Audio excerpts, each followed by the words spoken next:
I'm Jason Lapidus, co-creator of Group of Seven and Peregrines, and I am on a mission. When I started making comics, I was not ready. So every day since then, I've been working on leveling up. Welcome, comics readers, makers, and fans.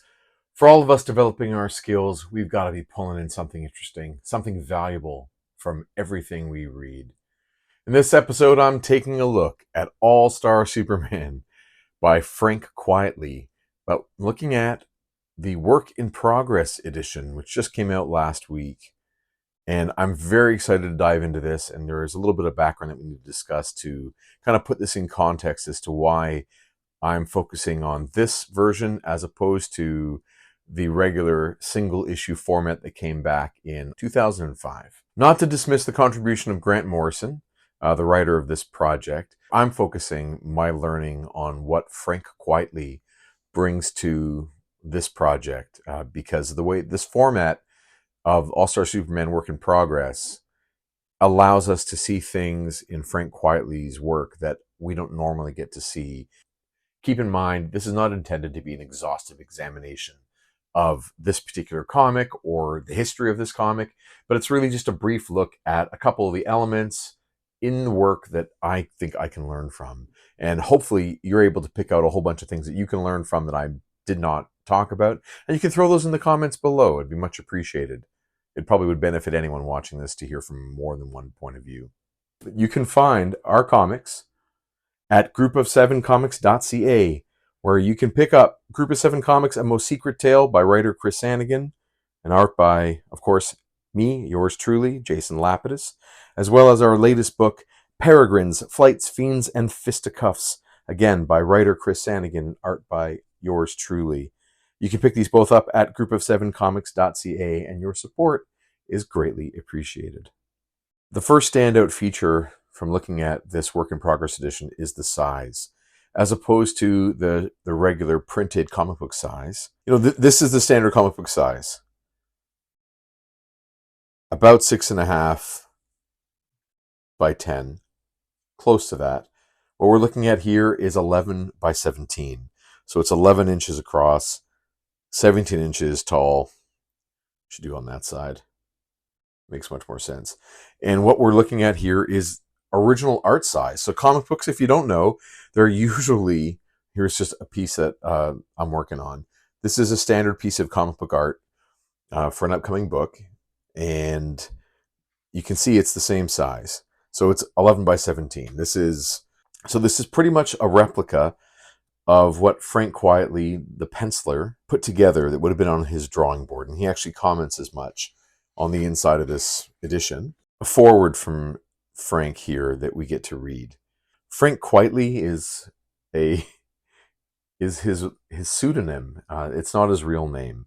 And it's sort of a play on the idea of, quite frankly, so he's Frank Quitely. I feel strange calling him Frank. There are a lot of other videos that do go into the significance of this story and the other issues that follow that you can probably get in either one edition or two separate 6-issue editions. One of the other things to note, of course, is that it's colored by Jamie Grant in this version. Just to contrast Frank's work with mine, you can see the amount of black ink I'm throwing on my paper and how little black Frank is using.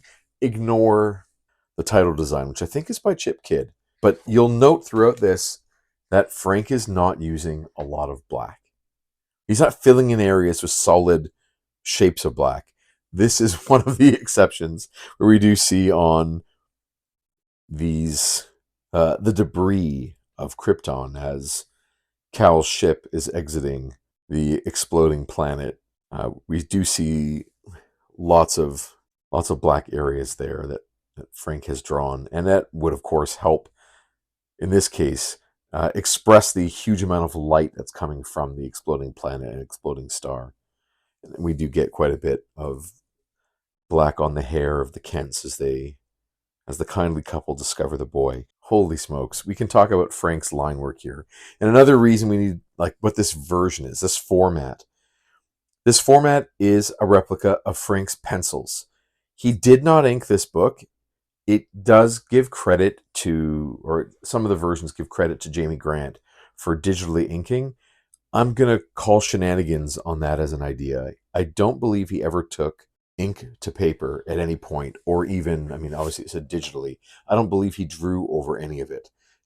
I do think the line is the exact same line that we're getting in the colored version as we're getting here. I don't think any inking has been done. I just think Jamie Grant has taken the pencils and increased the contrast or the levels so that any sort of pencil smudges on the paper or erased lines disappear, and any of the intentional pencil marks are made almost completely black.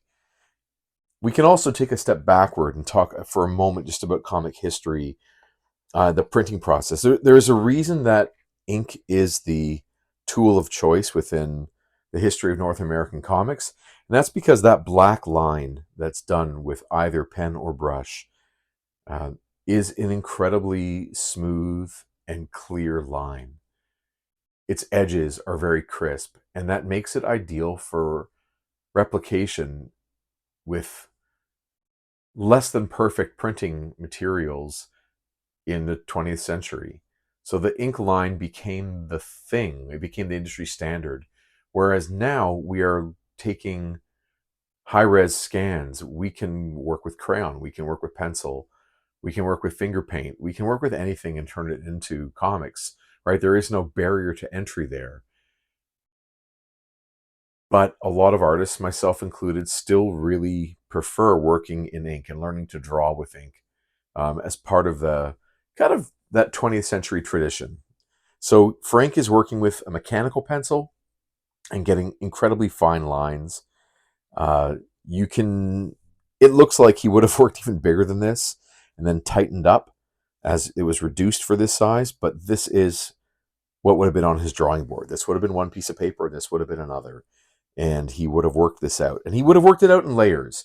You can watch a lot of interviews with Frank Quietly. He's transparent about his process, which I find incredibly illuminating and both educational and inspirational. He talks about spending his time on composition, spending his time um, planning where all of the things are going to be on this 2-page spread so that it guides your eye across, right? We know we begin here and we're going to end here. And, you know, this awesome through line, which is one of the edges of the sun, that's what we're looking at here. It is clearer in color, not to take away from Frank's pencil work, but he knows it's going to be translated into digital color. We're getting all of the shading work is being done, all of the contours, the curves of this character, they're being expressed through the use of color. And Frank is not putting that in his work. It's up to Jamie Grant to put colors down, basically to paint digitally with guides from Frank's line art. So there is a sense like, oh, this is where it's going to be shadow beyond that line. And you can see Jamie Grant is holding to it. He's using those guides to help him. You know, there's a reason that he's in this pose as opposed to the opposite. If he was in the other pose, our eye would clash against it and not follow the reading direction of a Western comic, which of course is top left to bottom right. So it's not an accident that Superman is posed that way. And Frank works in layers. He would sketch things out and then lightboard, work on top, or maybe work digitally and then use layers and put one on top of the other until he figures out the way he wants the whole thing to be. I haven't seen the script for this.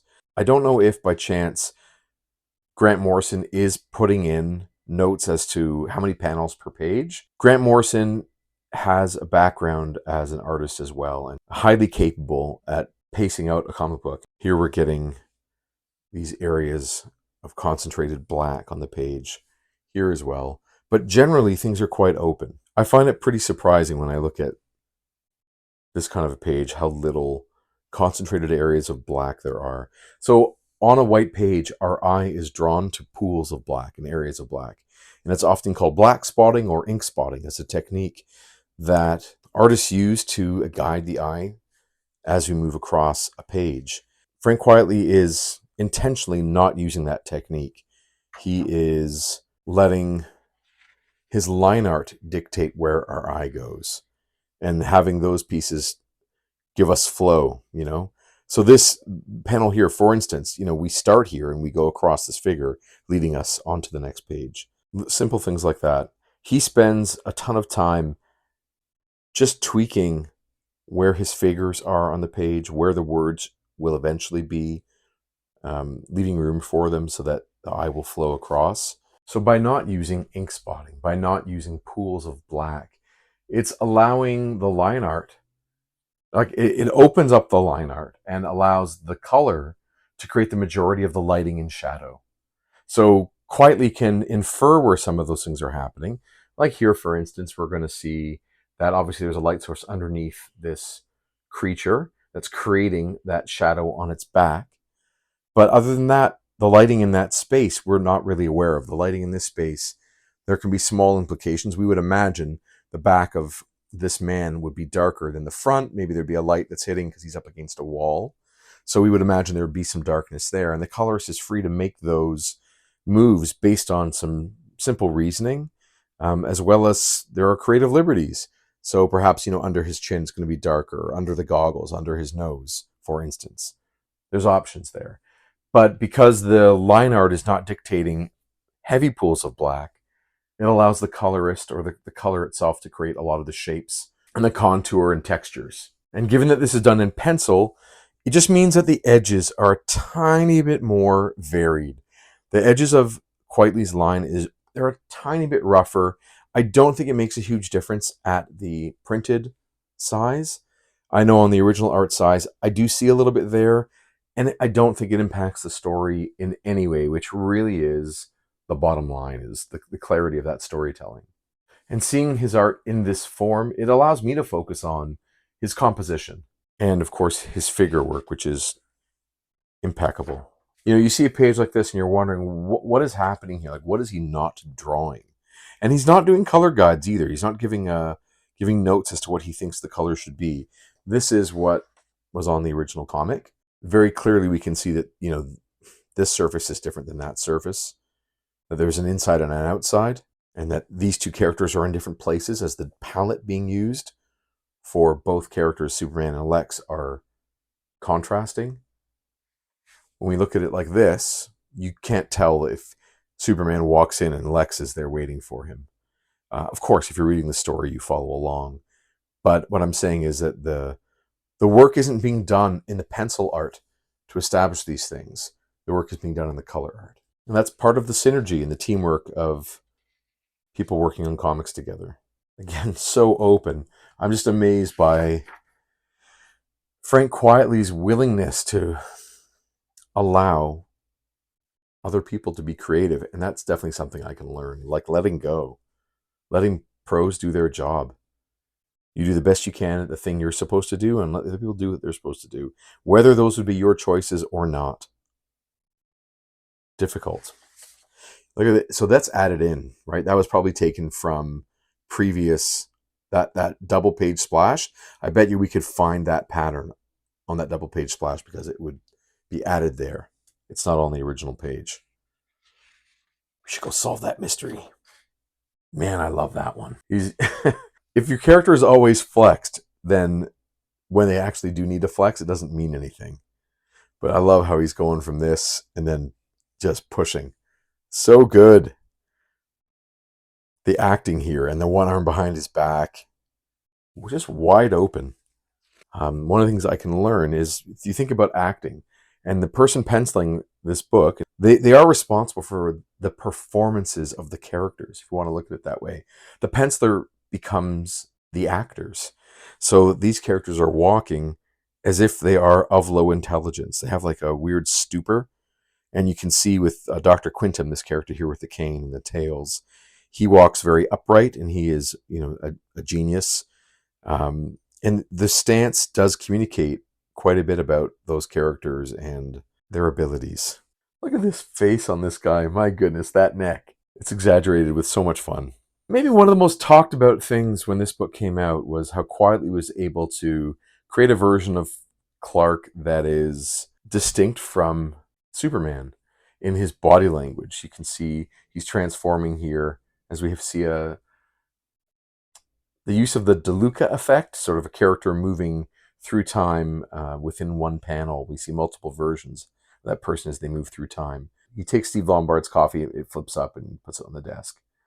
And he's all hunched over, and he has a bit of almost a double chin because he's hunched so far. He falls as he gets in the room on all the paper. It's great cartooning work, great communicating. So much fun. Clumsy idiot. Your boyfriend's an idiot. How dare you? He's not my idiot. Why, thanks, Lois. And here we get another transformation scene. Goes from Clark and just glasses off and standing upright in Superman pose. So good. Here's the cover without the comic book titling, just the way that the art originally was done. His thoughtfulness stands out.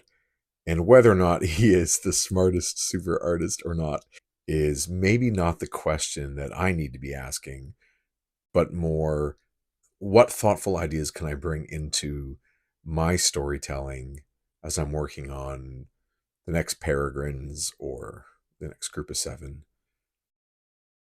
I've learned a few key things from reading All-Star Superman with pencils from Frank Quitely, but what about you? What have you learned that I haven't mentioned? Please add to the comment section below this video. As long as you are putting images in a sequence that are connected to that narrative, that are telling a story, you are making comics. You are then using the language of comics to communicate.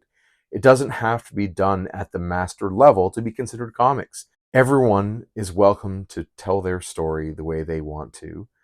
And I'm trying my darndest to tell stories at a level that satisfies me creatively and intellectually. And so I'm pushing myself pretty hard to get better. And this is just another opportunity for me to be able to look at the work that I'm doing, look at the work of others, and try my best to close the gap that will never be closed between my work and the amazing artists whose level of work I aspire to. And that, of course, always forces me to work my hardest so I can keep leveling up. Thank you for watching. Don't forget, get curious, get critical, and get cartoony. Level it up. Level it up. Level it up. Level it up. Level it up.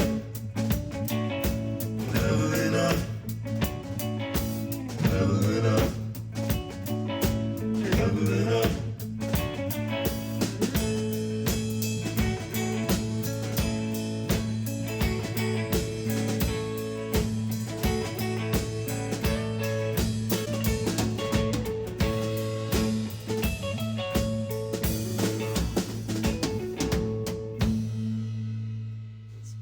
That's more than enough.